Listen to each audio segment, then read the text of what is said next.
3 races in, 3 Bezzecchi wins, and Aprilia 1-2 has happened twice already, in Brazil and in Austin. Bezzecchi's now put his name alongside Rossi and Agostini, and he did that at a track where Marquez has won 6 times. He's the first Italian to win the opening 3 races of a season since Rossi in 2001. If you saw our most recent COTA recap, you'll know what happened. But today we're going to look at why, and why Ducati can't do anything about it. Ducati was the dominant team last year, and we saw that across multiple teams, not just the factory works. And this year already they're sitting in P5, but they may not be able to fix it until next year, 2027. I'm Tim from Ride Along Trackside, and here's Timmy's top 3.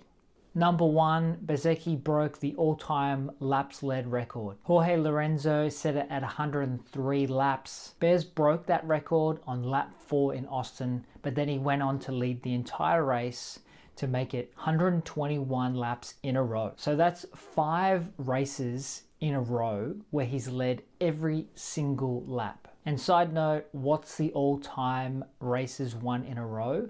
It was set by Agostini in the late 60s. It's 20. Number 2, Ducati aren't running an updated engine. It's from 2024. The reason is due to regulations that slow down the development of the most dominant bikes. And what this meant is that they were locked in with their engine development, while Aprilia and others were able to change and update those. And they can't even develop their bike engine any further during the season. They're locked in for all of 2026. And number 3, we've seen rule changes affect bike manufacturers in the past. A great example of this was during the COVID freeze 2021, and Suzuki won the championship that year. It was Suzuki's last year in MotoGP as well. They went out on a high, and even Aprilia won a race that year. In fact, every manufacturer won a race in that season. So what that means ultimately is whoever has the best package when the freeze happens is going to be able to keep that advantage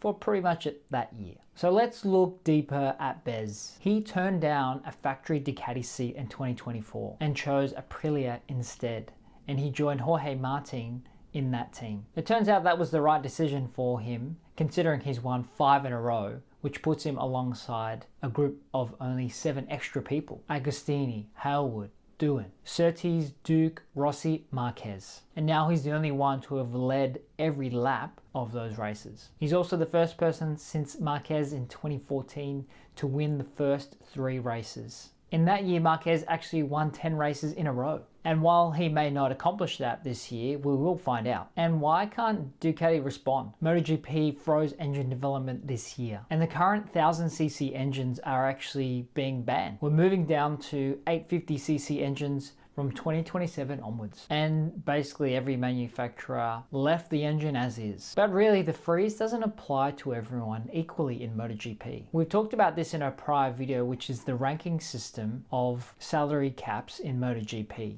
This is significantly different to F1, who also have a salary cap, but everyone gets the same amount to spend. In MotoGP, the most dominant engine manufacturers have the harshest restrictions. Ducati is ranked A, which has the strongest restrictions, which means that they can't develop their engine this year.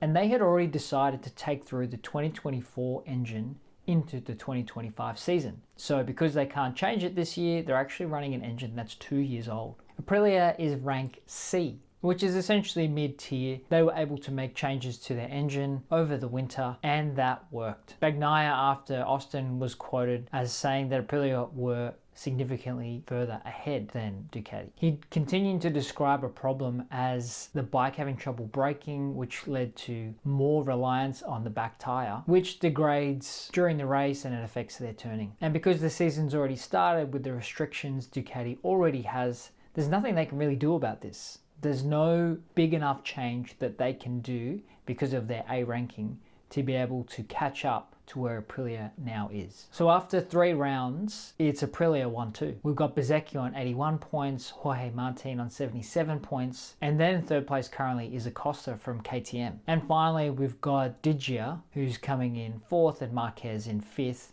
both riding on Ducatis. Marquez is still riding brilliantly on his bike, though his shoulder injuries from last year are still affecting him. And what does that mean for the championship in 2026? It looks like the real fight for the championship will be between the Aprilia factory riders, Bezzecchi and Martin. They've got the same equipment, which looks like the best equipment on the grid, and they're both incredible riders. Jorge Martin being the 2024 world champion. It's reminiscent of last year with Pecco Bagnaia and Marc Marquez riding on the same bike, which was the most dominant bike, but Pecco had a really poor season last year versus Marquez. So perhaps this year it'll be whoever makes the fewest mistakes on an Aprilia will win the championship. Let's find out. We have Jerez coming up at the end of April, so that's going to be the next true decider when all the bikes move into Europe. We've actually seen something similar in F1 with Red Bull and Mercedes. F1 froze engine development throughout the V6 turbo hybrid era, and Mercedes won 7 World Constructors Championships in a row. They had the best engine when the freeze hit, and therefore they won the most championships.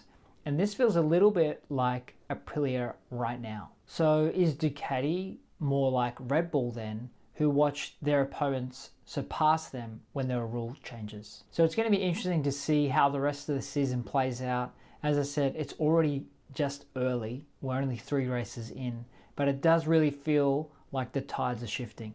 And what does the future look like? 2027 is the big reset. There's going to be 850cc engines. They're switching from Michelin to Pirelli rubber on the bike tires, and the whole shot devices that are activated at the start of races have been banned. It's essentially a full reset, which also feels like F1 2026. So I'm excited to see who can make the most of those fundamental changes. But for 2026, we've got Bez on his Aprilia, who came from a satellite Ducati team to dominate for the last 5 races in the first 3 of this season. Is it the real deal, or can Ducati find something special that we haven't seen yet? Let me know in the comments.